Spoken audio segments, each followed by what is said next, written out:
Vamos a orar para que el Señor nos asista en este tiempo y que sea el Señor guardando nuestros corazones. Evitemos distracciones durante este espacio para evitar que las personas del lado también se distraigan, mis hermanos.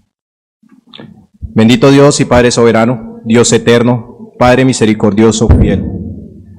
Tú eres un Dios bondadoso que permite, Señor, que por tu gracia, hoy, Señor, nos congreguemos juntos como hermanos, clamando a ti, Señor, por tu misericordia. Guárdanos, Señor, de confiar en nosotros mismos, en todos los aspectos, Señor, que corresponden a la adoración. Permítenos, Señor, vivir para ti, glorificar tu santo nombre, Señor. Que tu gracia, tu bondad, tu misericordia nos guíen, Señor, en esta mañana. Calma mi corazón, Señor, calma mis ánimos. Permíteme, Señor, solo verte a ti, Dios, te necesito, buen Rey. Ayuda, Señor, a que mis hermanos también en sus corazones me tengan en sus oraciones. Y permítenos, Señor, que por tu gracia sea tu nombre exaltado. En Cristo Jesús. Amén. Bueno, mis hermanos, continuamos con el estudio que venimos abarcando, que se titula No hay otro evangelio. Este estudio es basado en la carta enviada a los Gálatas por parte del apóstol Pablo. Entonces les voy a invitar, por favor, a que vayamos a nuestras Biblias. Vamos a Gálatas capítulo 2, versículos del 11 al 21. Gálatas capítulo 2, versículos del 11 al 21.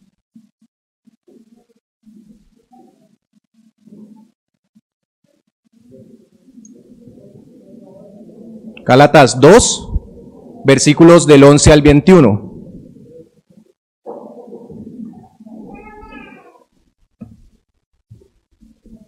Mis hermanos, hay que recordar que en la carta de los Gálatas, el propósito de Pablo es generar una alarma en el pueblo, en la iglesia, ¿debido a qué? A que ellos se han desviado del propósito del evangelio. Han trastornado el mensaje puro del evangelio, enseñando que la justificación solo por la gracia no es suficiente. Pues según ellos, esto es lo que se estaba moviendo dentro de la iglesia de los Gálatas, ¿sí? Unos hombres introducidos dentro de la iglesia empezaron a ofrecer, podríamos decirlo así, una doctrina diferente o un evangelio trastornado. ¿Qué decían ellos?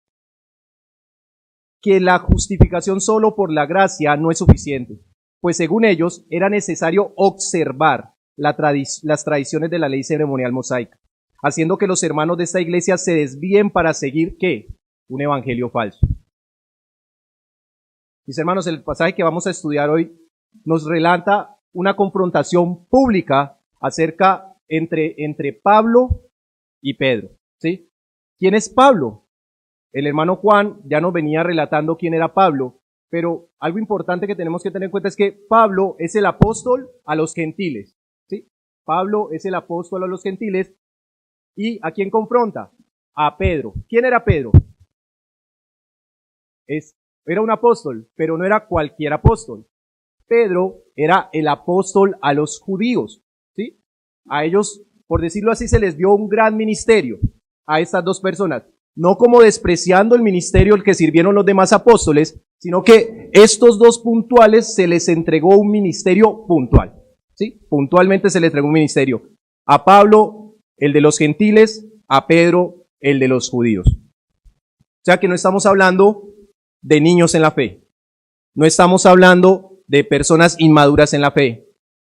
Estamos hablando de dos personas preparadas por la gracia de Dios. Este suceso ocurrió en Antioquía.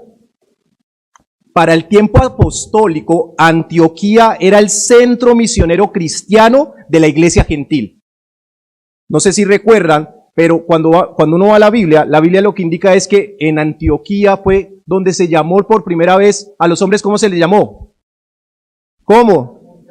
Cristianos. Fue en Antioquía donde se les llamó primera vez a los hombres cristianos. Fue en Antioquía donde se predicó por primera vez el evangelio a los gentiles, ¿sí? De manera pública, para que todos fueran a Cristo. Vamos a Hechos, capítulo 11, versículo 26. Hechos, capítulo 11, versículo 26.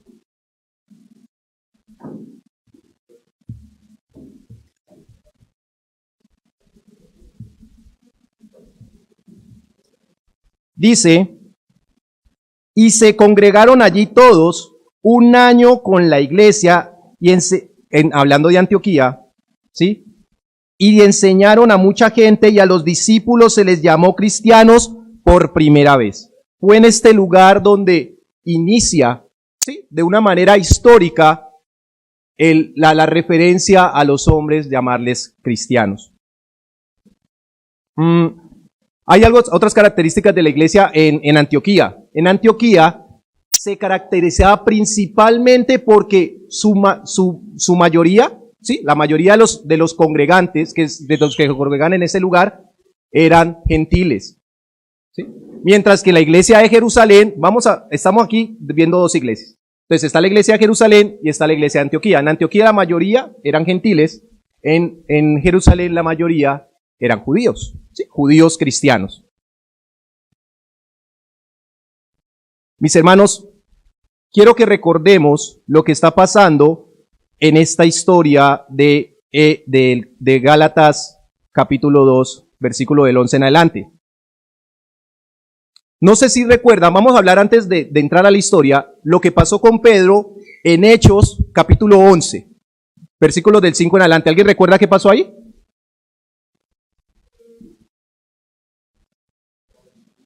¿Cómo? ¿Se hable? ¿Ah? No, en Hechos no.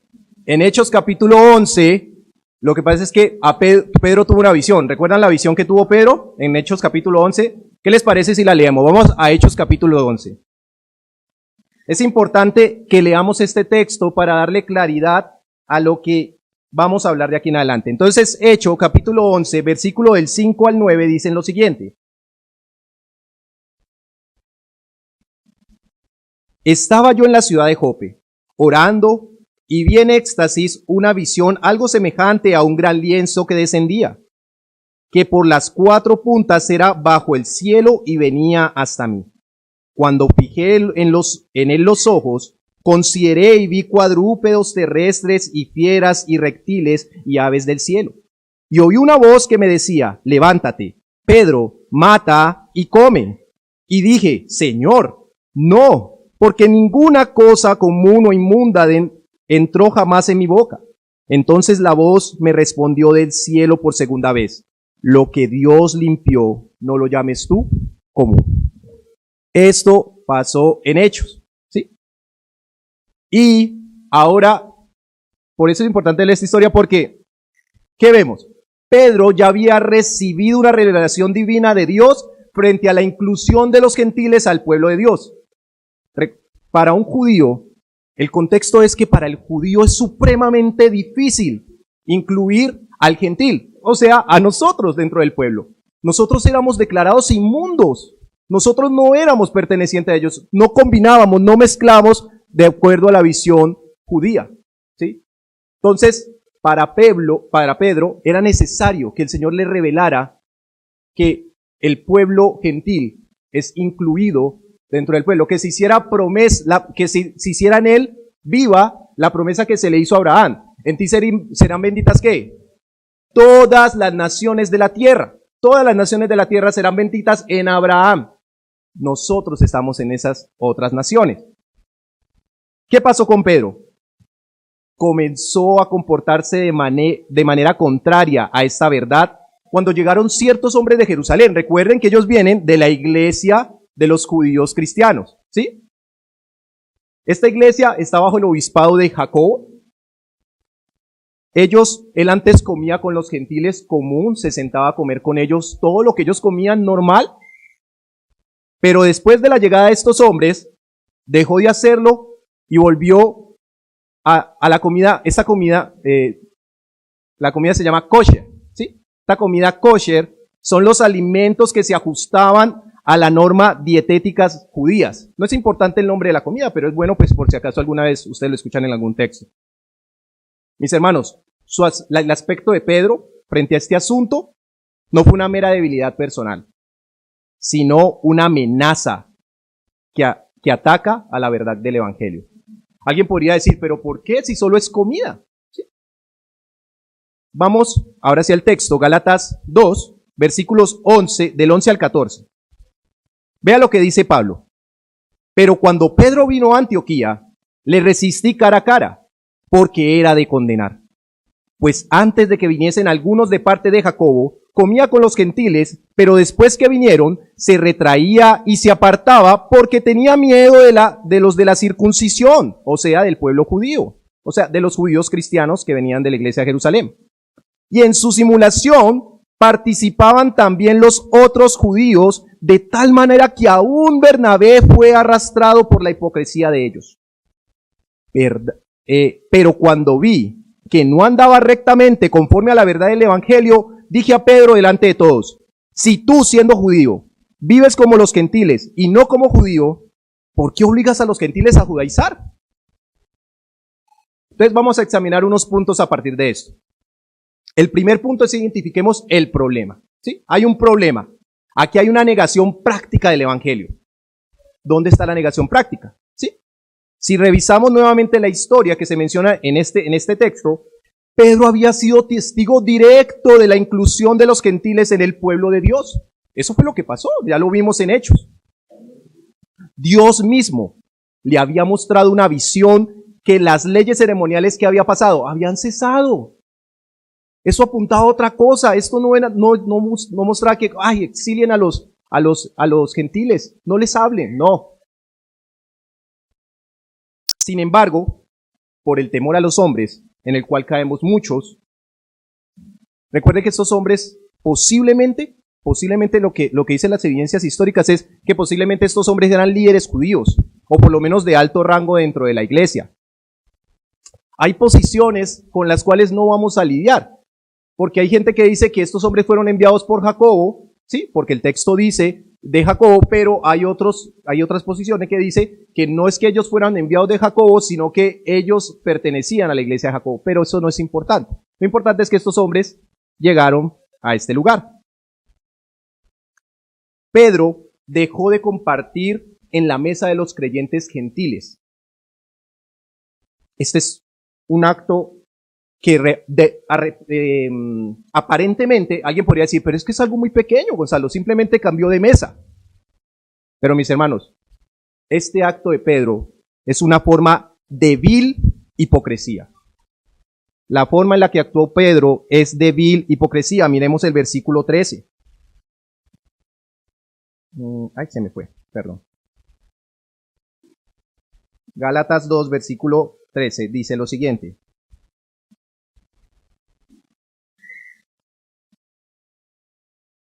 Y en su simulación participaban también los otros judíos, de manera que aún Bernabé fue también arrastrado por la hipocresía de ellos. Capítulo 14.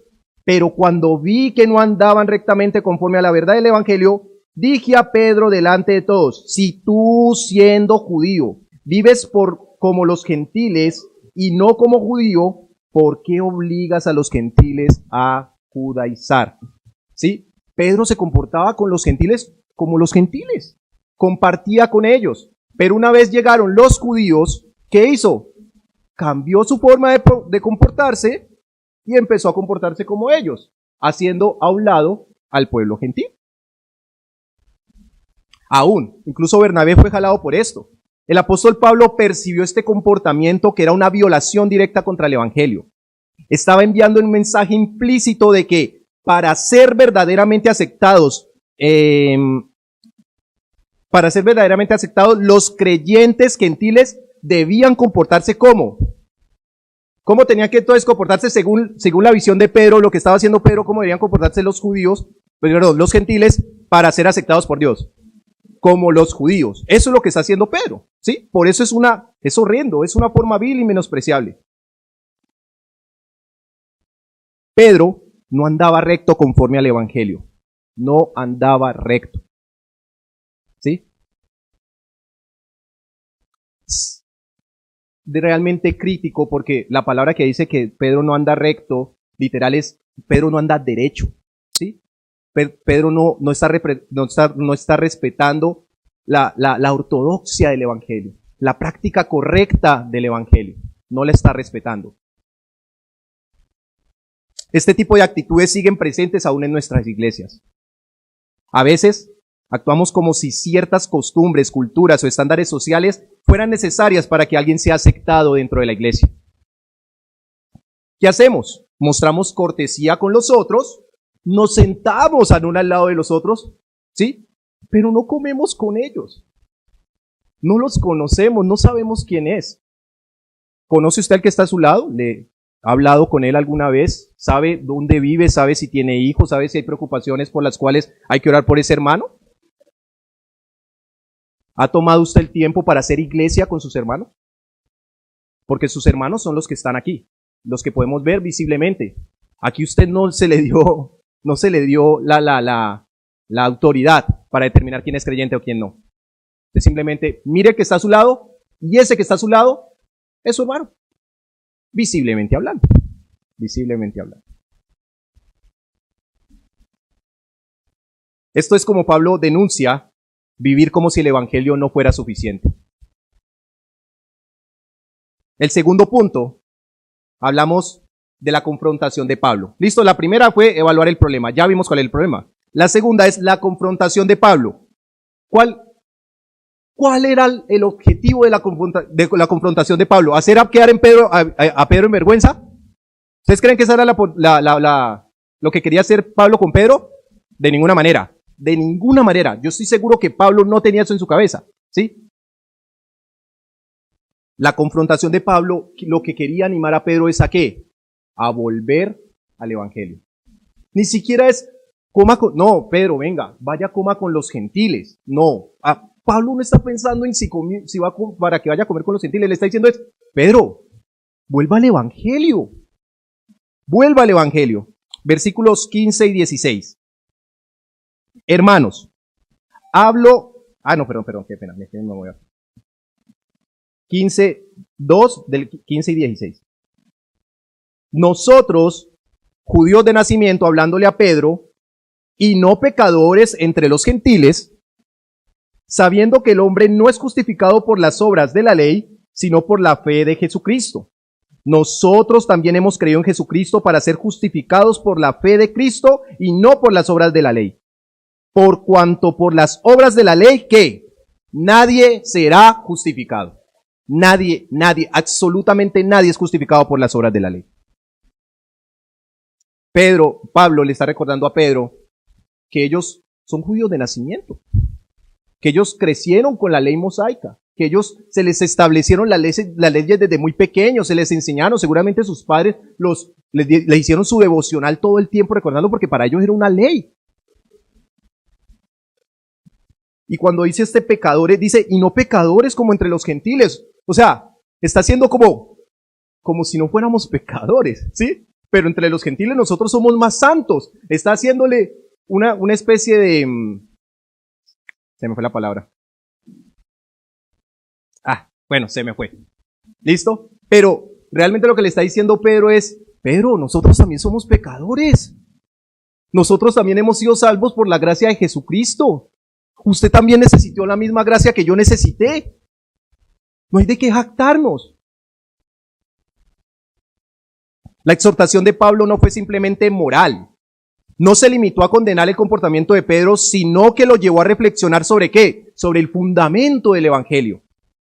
La justificación por la fe en Cristo y no por las obras de la ley. Pablo recuerda que tanto él como Pedro, siendo judíos de nacimiento, saben que nadie puede ser justificados por guardar la ley. El legalismo, ¿qué es? Es recurrir a cualquier cosa además de Cristo para sentirse limpio y aceptable delante de Dios. Eso es el legalismo. Pablo no se enfocó en el nacionalismo, que era el pecado de Pedro. Pedro tiene un pecado con el nacionalismo, sí, como que yo soy de acá y ellos son de allá. Pero Pablo no se enfocó en eso. Pablo no se enfocó en el nacionalismo de Pedro como problema cultural. ¿Cómo lo enfocó? ¿En qué se enfocó él? en que eso era un problema teológico y muy profundo. ¿Sí? Un problema teológico profundo, porque él estaba atacando directamente a la doctrina por la cual todos estamos unidos aquí, el Evangelio de Jesucristo. El teólogo J.I. Packer, explica: justificar en la Biblia significa declarar que no es responsable de ningún castigo, sino que tiene derecho a todos los privilegios que se merecen los que han guardado la ley. Justificar es la acción de un juez de pronunciar la sentencia opuesta a la condenación, la de la absolución y la inmunidad legal. Mis hermanos, Pedro no necesitaba la aprobación de los judíos cristianos, no necesitaba la aprobación de la iglesia de Jerusalén, ¿sí? No necesitaba la aprobación de ellos. Él ya tenía a Cristo, él tenía todo, él no necesitaba ser justificado. ¿Será que nosotros necesitamos? ¿O no? O sea, ¿nosotros necesitamos ser justificados delante de los hombres? De ninguna manera, nosotros tenemos a Cristo. Y el tercer punto dice lo siguiente: hay tres declaraciones importantes que Pablo menciona dentro de este texto. Leamos Gálatas capítulo 2, versículos del 19 al 21. ¿Listo? Para terminar. Dice: porque yo por la ley soy muerto para la ley, a fin de vivir para Dios. Con Cristo estoy juntamente crucificado.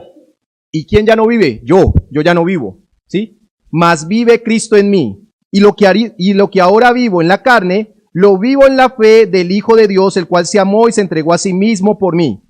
No desecho la gracia de Dios, pues si por la ley fuese la justicia, entonces por demás murió Cristo. Mis hermanos, en la parte final de este pasaje, Pablo presenta una afirmación que resume la vida cristiana centrada en el Evangelio. Eso es lo que está haciendo Pablo. Él está haciendo un resumen de lo que es la vida cristiana centrada en el Evangelio. Miremos una declaración que hizo Pablo dentro de estos textos. La primera declaración es: con Cristo estoy juntamente crucificado. Ahora, quiero que ustedes lo lleven eso a ustedes, ¿sí? Mis hermanos, nosotros con Cristo hemos sido juntamente crucificados, ¿sí? Nuestra identidad fue clavada en la cruz. Nuestra herencia adánica, ¿sí? Lo que recibimos de Adán fue clavado en la cruz del Calvario y Cristo la recibió sobre sus lomos. Y ya no somos definidos ni por cultura, ni por razas, ni por logros. Eso lo hacen los hombres. Cristo no, Dios no. Mis hermanos, la única razón por la que nosotros hoy podemos hablar claramente es por nuestra unión con Cristo. ¿Sí? El pecado ya no tiene dominio sobre nosotros. Fue clavado con Cristo en la cruz.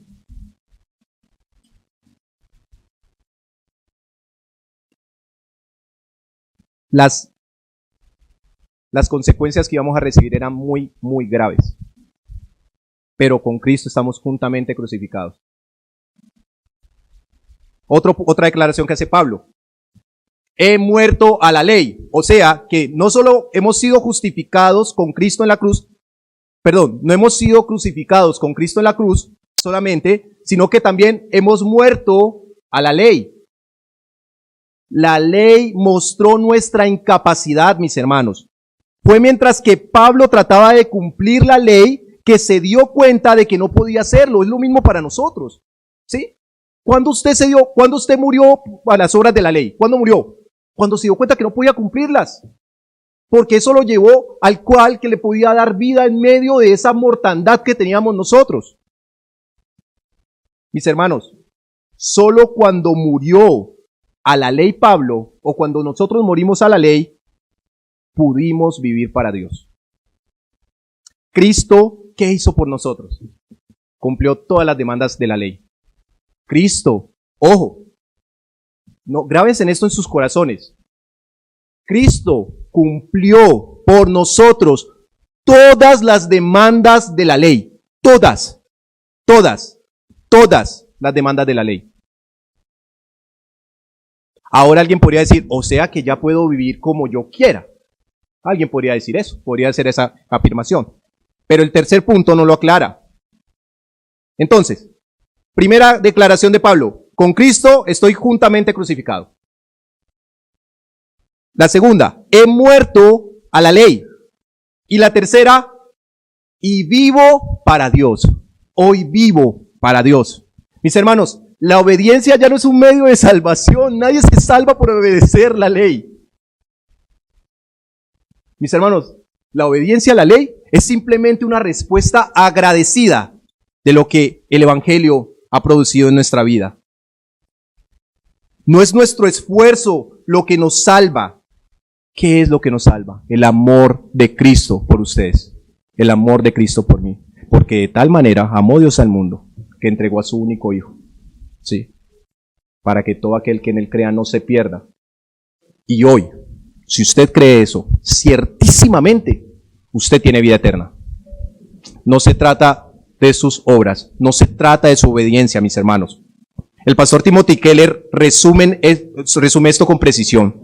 Dice lo siguiente: Cristo hará todo por ti o no hará nada. ¿Listo? Cristo hará todo por ti o no hará nada. No puedes combinar el mérito con la gracia. Si de alguna manera la justificación es por la ley, la muerte de Cristo no tiene sentido en la historia, ni tiene sentido para nosotros personalmente. Cierro la cita. Conclusión, mis hermanos. El evangelio que creemos debe ser el evangelio que vivimos. Ojo pues, el evangelio que creemos debe ser el evangelio que nosotros vivimos. Pedro no negó el evangelio nunca en sus enseñanzas, jamás. Pero sí lo negó en la mesa. Lo negó en la mesa. Y Pablo, con amor, pero con firmeza, lo llevó de vuelta al fundamento de la fe cristiana. ¿Cuál es el fundamento de la fe cristiana? Que la justificación por la fe es en Cristo solamente. ¿Sí? La justificación solamente por la fe en nuestro Señor Jesucristo. Ese es el fundamento de la fe cristiana. Es más, de ahora en adelante ustedes van a ver que lo único de lo que se trata Gálatas, todo el libro, sí, son 6 capítulos, pero la parte fundamental de eso es la justificación solo por la fe en Cristo solamente. Mera gracia, mera gracia. Mis hermanos, no somos aceptados por la aprobación de los demás ni por nuestros propios méritos, sino porque Cristo nos amó y se entregó por nosotros. Nuestra seguridad, identidad y esperanza, ¿en quién descansan? En Cristo. Por eso, como Pablo, podemos decir, lo que ahora vivo en la carne, lo vivo en la fe del Hijo de Dios, el cual me amó y se entregó a sí mismo por mí.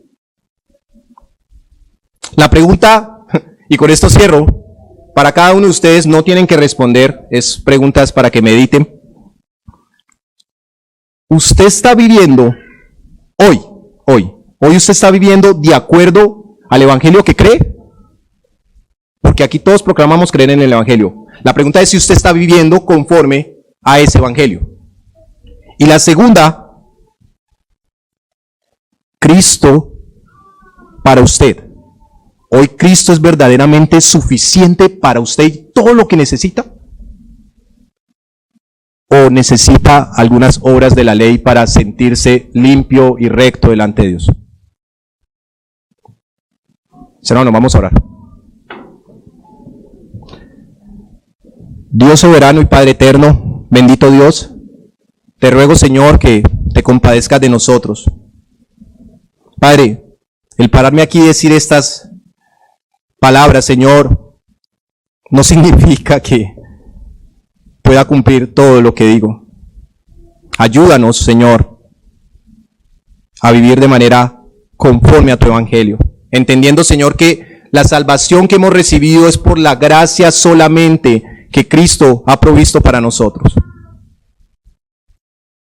Bendito Dios y Padre eterno, Cuán glorioso es tu nombre. Cuán glorioso es tu nombre, Señor.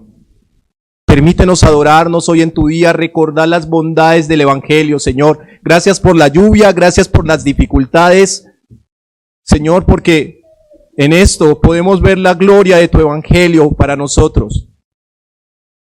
Ten misericordia de nosotros, abre nuestros corazones y nuestras mentes a un entendimiento sano de la doctrina del Evangelio.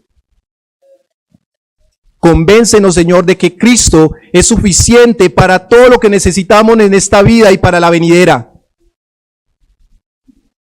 Permítanos descansar en la obra suficiente de Cristo, en su vida, muerte y resurrección.